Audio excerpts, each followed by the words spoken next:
notre road trip au Maroc, direction Rabat. Et nous voilà en route avec notre petite voiture. Rabat, qui est une ville moderne, concrétise un urbanisme précurseur, soucieux de la conservation des monuments historiques et de l'habitat traditionnel. Capitale du Maroc, avec ses lieux touristiques incontournables comme la Tchela, la Tour Hassan, la Kajba des Oudayas, le pont Hassan II, la Médina de Rabat, la tour Mohamed VI. Cette ville est splendide.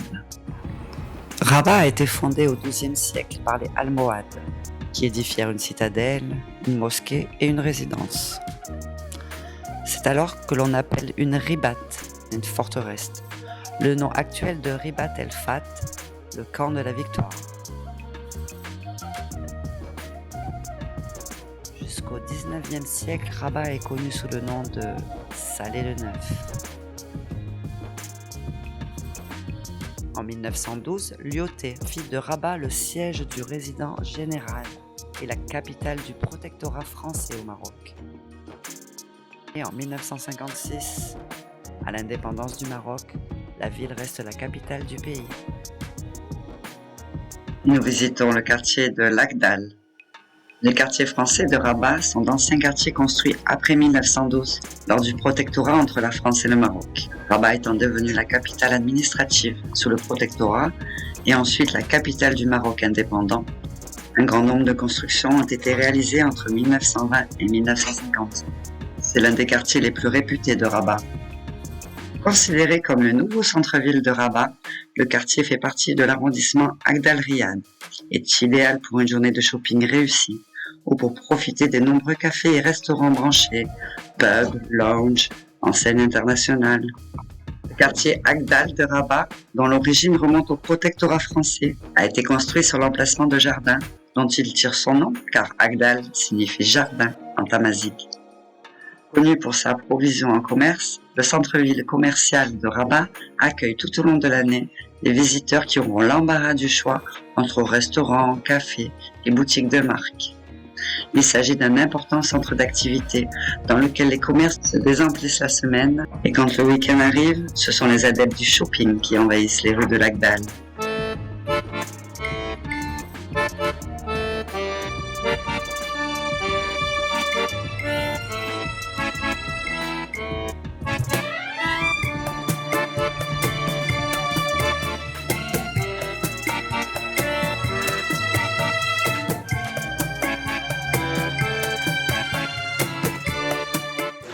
« 15 avril 2023, 15h12. Et voilà, donc on est en plein... 16h12, pardon. Nous sommes en plein dans Rabat, petite Médina. Voilà, c'est assez sympa. Comme on peut voir. Top. Normalement, il y a toutes les échoppes que vous voulez. Ils sont derrière, voilà, là-bas. Mon Dieu. Oh, le monde. Hein? Le monde. C'est quand même combien, hein? Avec Titi et Eve. C'est vrai. Et moi-même, c'est pas facile dedans de s'engager. Hein. Hop, tic. Mon Dieu, que c'est joli. Que c'est beau, toutes ces petites échoppes. Que du cuir. C'est assez beau, hein. Voilà donc Rabat, Médina, Rabat. Vous en voulez des souvenirs, des choses, et ça, c'est... Il y en a des kilomètres et des kilomètres d'allées comme ça, c'est terrible.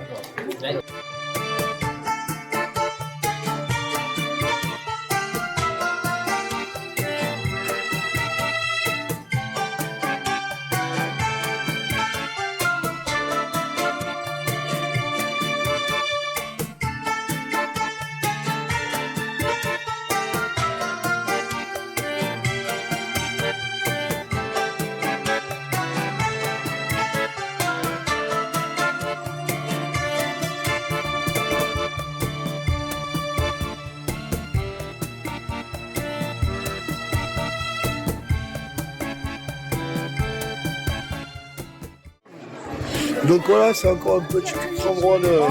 Hop, le city.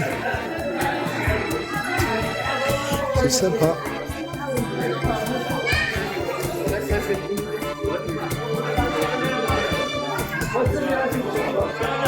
Très joli.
Et nous arrivons pour le coucher du soleil au mausolée de Mohamed V et à la tour Hassan.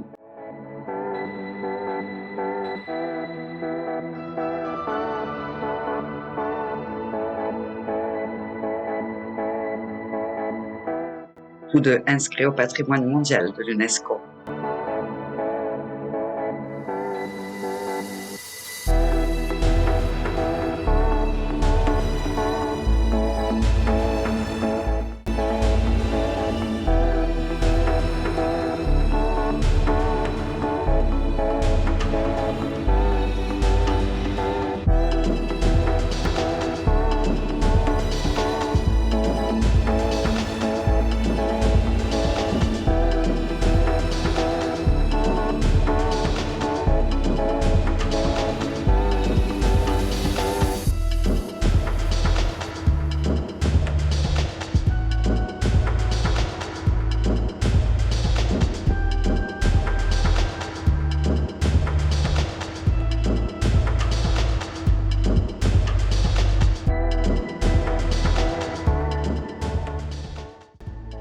De notre hauteur, nous avons une belle vue sur le théâtre de Rabat.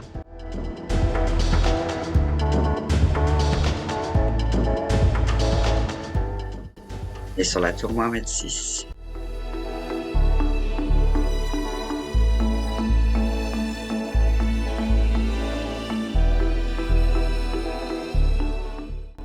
Le mausolée Mohamed V est un tombeau royal. Il se trouve sur l'esplanade de la tour Hassan et en surplomb de l'embouchure du fleuve Bouer-Grec. Le mausolée abrite les tombes du roi Mohamed V et de ses fils, le prince Moulay Abdallah et le roi Hassan II. Il a été construit entre 1961 et 1971, soit 10 ans de travaux auxquels collaborèrent 400 artisans marocains. L'édifice est caractérisé par son architecture marocaine classique. La tour est considérée comme le symbole de Rabat. C'est un des sites les plus célèbres du royaume.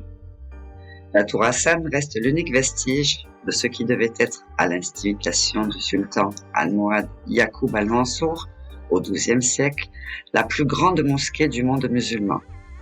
Ce projet surdimensionné n'allait pas survivre à la mort de ce dernier en 1199 et ni plus tard au tremblement de terre de Lisbonne en 1755.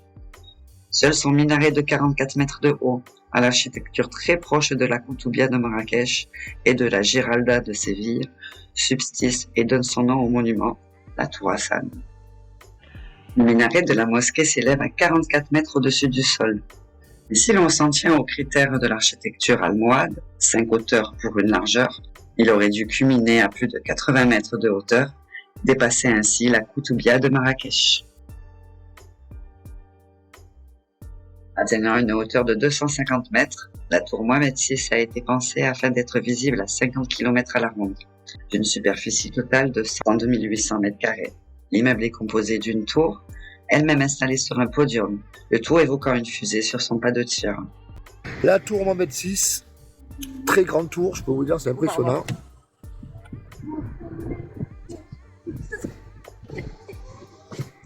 Et en face, ici, nous avons le théâtre. Le théâtre de Rabat.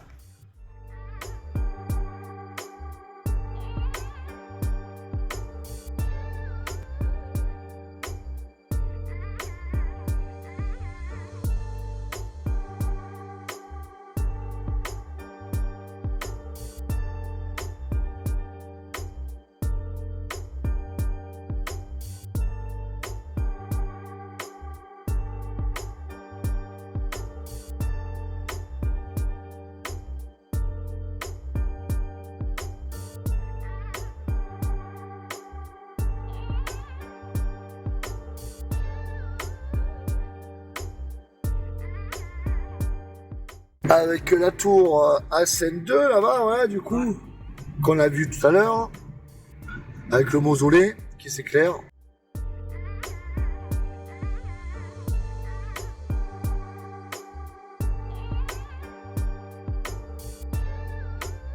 Et le théâtre.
Donc là, pareil, nous avons la corniche de Rabat.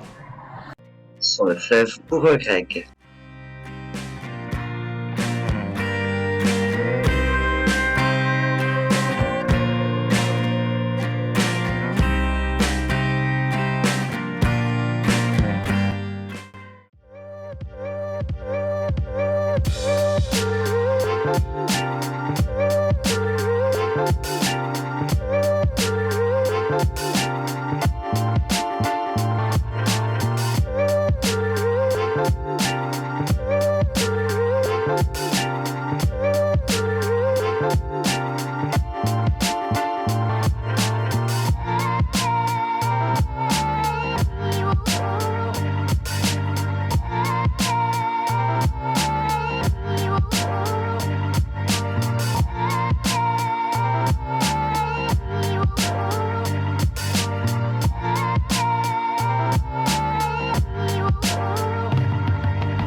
Voilà, donc 30 dirhams, 3 € le tour. Ils font ça là carrément sur Esplanade. C'est assez sympa. Donc là, nous sommes sur le bord de mer de Rabat. Voilà, toute la baie de Rabat. Voilà, c'est plutôt la baie avec Titi qui fait. Voilà. Donc là, ils sont tous en train de manger. Là, hein. Alors, du coup, il n'y a pas grand monde. Par contre, à mon avis, tout à l'heure, il va y avoir beaucoup de monde. Oh, ça a l'air génial, ça. Ça a l'air sympa. Le City Coco comme ça. On voit ces petites voitures là, toutes rigolotes. Magnifique. Magnifique. Je vais faire ça au bagne, ça y est, c'est mon nouveau concept à Ciotat. Voilà, le nouveau concept. Voilà, total.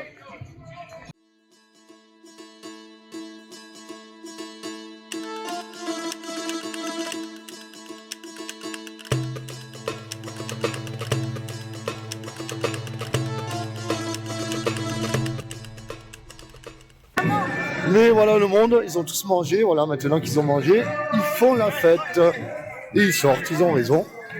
Ils se font plaisir. Donc là on a la marina.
Et pour vous donner des idées, voici 2 cartes de restaurant.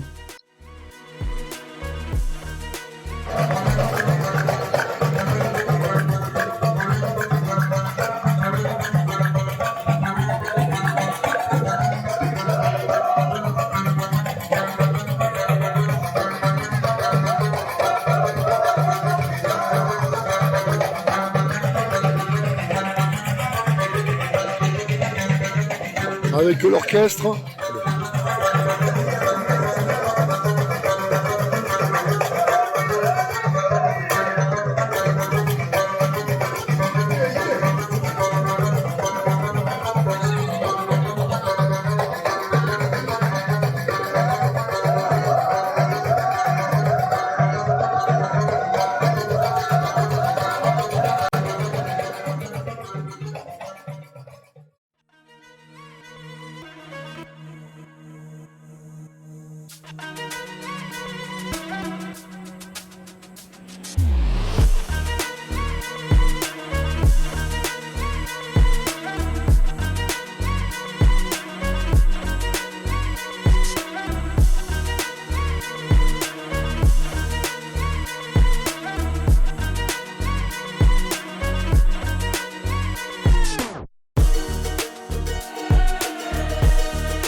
Et si ça vous dit, venez découvrir Rabat.